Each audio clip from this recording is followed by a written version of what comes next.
Lewis Hamilton's Ferrari chapter is off to a rocky start.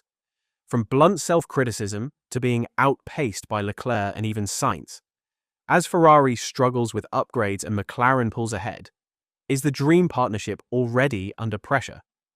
A downcast Lewis Hamilton didn't mince words after a tough Bahrain Grand Prix qualifying, admitting, "I'm not doing a good enough job."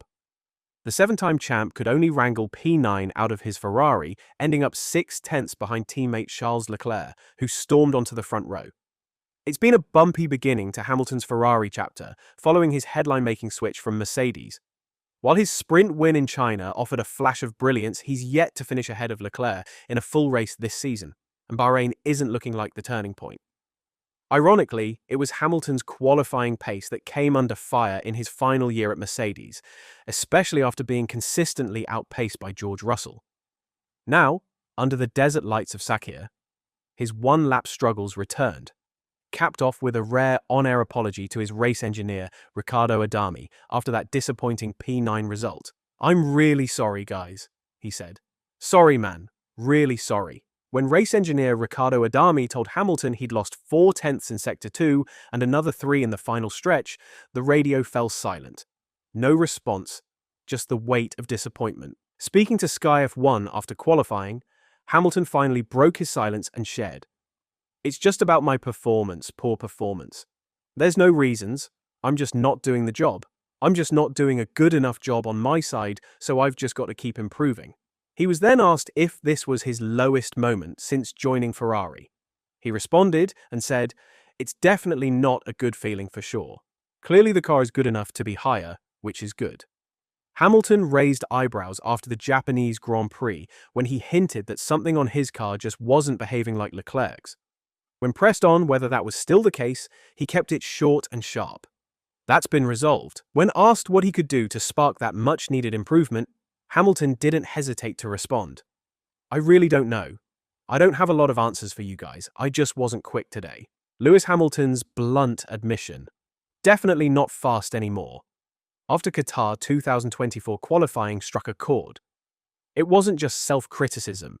It echoed like a throwback. Hearing those words, Sky F1 analyst and former F1 driver Karan Chandok couldn't help but be reminded of Hamilton's rocky farewell season with Mercedes, where similar doubts loomed large. "I heard his comments today, and he sounded completely like he was on the floor," Chandok said of Hamilton. "If I close my eyes, it was like watching him wear the Mercedes uniform last year. Didn't it just sound like him last year? How many times last year did we hear him say, 'I can't qualify'? I just closed my eyes and thought, is he in a Mercedes race suit again? It just felt like last year again. I don't know what's happened. With age, the thing that you lose is the ultimate speed in qualifying. But 6/10 to Leclerc, it was a lot." Ferrari kicked off the 2025 F1 season with high hopes of finally breaking their title drought, having come heartbreakingly close in 2024, just 14 points behind McLaren in the constructors' fight. With this being the final year under the current regulations, the Scuderia rolled the dice with several bold design tweaks to the SF25, while also making headlines by pairing Charles Leclerc with seven-time world champion Lewis Hamilton. While Hamilton delivered a glimmer of promise by converting pole into a sprint race win in China, Ferrari's Grand Prix form has been far less encouraging. They've yet to claim a single podium. Now, at the Bahrain Grand Prix, the team has unleashed its first major upgrade, a new floor designed to breathe life into their campaign. But so far, the pace hasn't followed. In final practice, Leclerc could only manage P3, nearly 9/10 of Oscar Piastri's flying McLaren, and behind the scenes, frustration was bubbling over. An untelevised team radio moment between Leclerc and engineer Brian Bozzi in FP3 captured the mood. Leclerc was told he was losing time everywhere. At one point, a clearly exasperated Leclerc was heard saying, "Piastri did a 31.6. Bozzi replied, "Yes. Where the hell are we losing the time?" A bit everywhere. Speaking to the media after qualifying, Leclerc shared his thoughts, explaining, "Honestly, I didn't expect P3. I knew that in Q3 there was some lap time. I knew that in Q1 and Q2 I just had to be patient and wait for the track to come to us. It was a bit tricky because at the beginning of Q3, everything felt really bad with the old tyres. But then as soon as we put on the new tires, it was quite a bit better. I'm happy. I did not expect it. But I think it's a result of we explored quite a lot of extreme setups in the last few weekends, and it feels like I've found my way a little bit.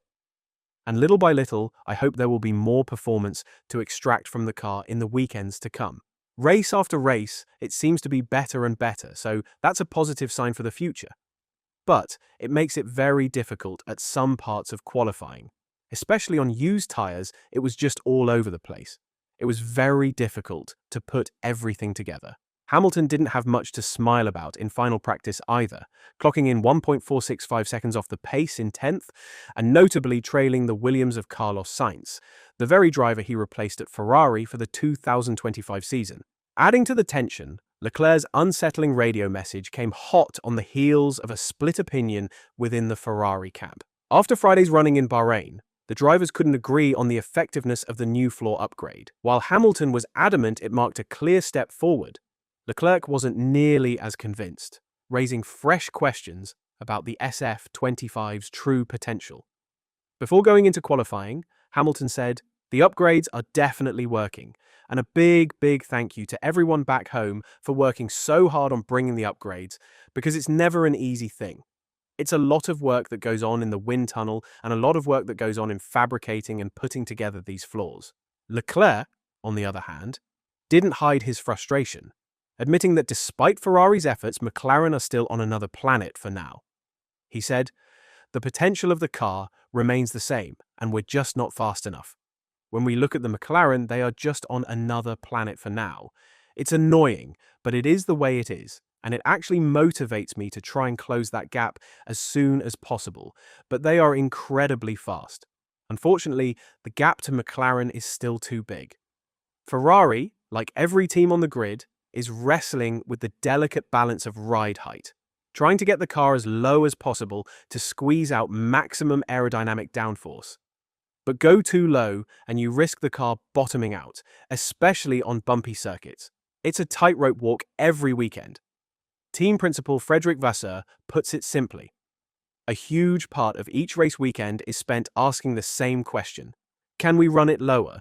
Or is it already too low? This isn't a Ferrari-specific headache. As Vasseur points out, it's a universal challenge. It's the same for everyone, he says. And with these cars, so much of the performance is tied to ride height. Despite a shaky start to 2025, Vasseur isn't panicking. Instead, he's sticking to what worked before, a steady, step-by-step path of development, just like last season. "I'd rather win the first race than finish fifth. But on the other hand, we must not change our approach from last year."